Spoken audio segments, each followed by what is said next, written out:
one thing I could say recently that I've discovered about myself is that I've learned that I've been very dependable, always dependable, always the one that everyone can call or say, hey, you know, Anthony will come help us. Like, I don't want to be that.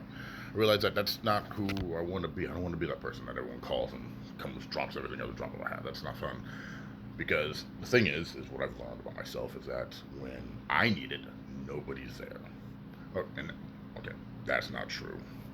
There are a few actually people who are there, but those people are very small and few. So, me personally, with all the therapy and kind of like clearing my head and learning a lot about myself personally, is that I've learned to minimize my contact with certain people who I feel to be unhealthy. And that's one of those things where you kind of learn once you start taking care of yourself, and that self care is you start realizing the people who really aren't there for you. I mean, actually aren't there for you. They say they are, you know, but they don't prove it. You know, everyone posts all these memes on social media. Everyone posts all this stuff. You know, little quotes and stuff like that. But they don't really actually express why these things matter. You know, the thing is that a lot of those things are true.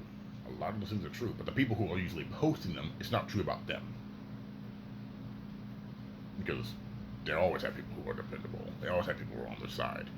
You know, there's a lot of those people are who are posting these things. Oh, no one cares about me. No one's supportive of me. Well, I wasn't playing the victim, and I was in that victim mode myself for a while. And now I'm starting to realize, you know, like I have people who value me. I'm understanding this. Actually, real, honest people. It's not a lot because you're not gonna have 150 people valuing you. You're not gonna do that. That's unrealistic. You're not gonna have 150 people supporting you. You're gonna have maybe 5 or 6 at the most. You know, and who really truly support you. You know, some of them will be family, some of them will be friends, but you will have a very small circle that actually values and supports you, and that is the honest, 100% truth. And it's you know, and that doesn't mean that you have to cut ties and stop talking to certain people. That doesn't mean that. No, no, no. I'm not. That's what I'm saying. What I'm saying is that maybe minimize your connection or contact with some of these people who aren't as supportive of you, who aren't there for you, because if they're not there for you, why waste your time? You know, that's painful for you.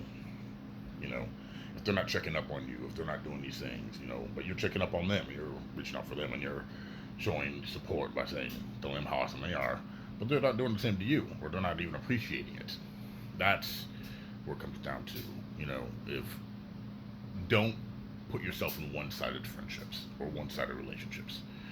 It's something that I've learned. Right? I've done that a lot in my life, and this is not a pity thing. This is something that I've learned, and so I am addressing this as a way of like, hey, look at the people in your life and look at what they bring to you. If they don't bring, they're not supporting you, rooting you from the sidelines, or cheering you on, and they're not asking you how you're doing or checking up on you. And I'm not talking about every single day. I'm talking about like once in a blue moon, like, hey, how you doing? You know, like, hey, you want to hang out and stuff like that, and things like that. If they're not doing that, why are you associating with them? You know, they're obviously don't value the same way that you value them. You know, I have a lot of friends, people who check up on me every day, and I had one friend recently who told me, you know, that they weren't going anywhere and that they were gonna, you know, but they proved me wrong. You know, I put myself out there and they proved me wrong, and I have no ill feelings for them. I don't, but they made a choice, and that choice was that they didn't feel necessary to tell me like, yeah, I can't have you in my life. They just kind of stopped talking to me, and people do that, you know, but they because they're too afraid of, of owning up to what they did. You know, I've taken a lot of responsibility for some of the things I've done in my life and learned about it, and I really I've started to appreciate me as a person. And because I'm appreciating myself, because I'm understanding myself, I'm able to grasp a lot of things and understand, like, you know, more about myself. You know, I've separated myself from people who are just unhealthy and just toxic, and um, and I've also been able to reconnect with family and other friends and old friends, and even, you know, and even my work life is so much easier. I'm able to handle things so much better. I'm so much more calm and collected. I'm not angry. I'm not lashing out. I'm just able to like, hey, let's handle this situation. Let's talk about it.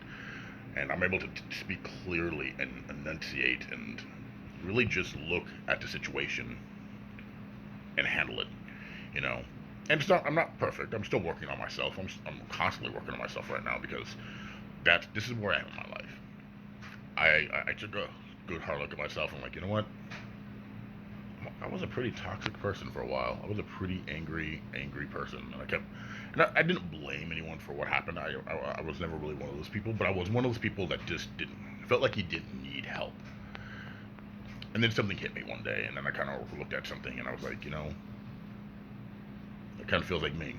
I think I lost a video or something like that, and it felt like it made me realize that this is who I am right now, and that's not who I wanted to be. So, because I took a look at myself, because I was able to grasp what I needed to grasp and open up and share and just be more real, that's what changed in my life.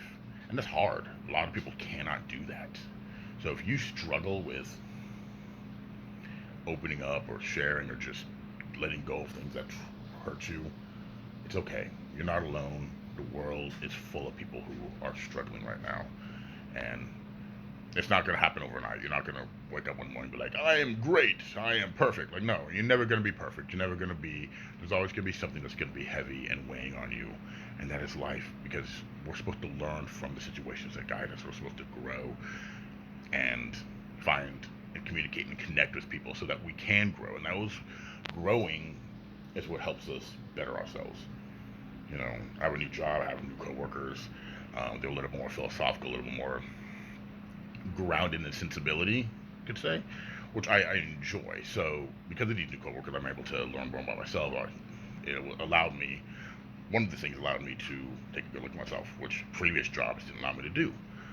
So there's that, you know, like sometimes a change in environment, sometimes a change in lifestyle, you know, sometimes realizing, you know, like you're messing up your life a little bit. You need to figure out why. And I did that. So take a good look at yourself. Take care. I'm sorry for the long rant, but I just wanted to share this with people. Look at who you are and look at who you can become. And don't run from it. Have a good day.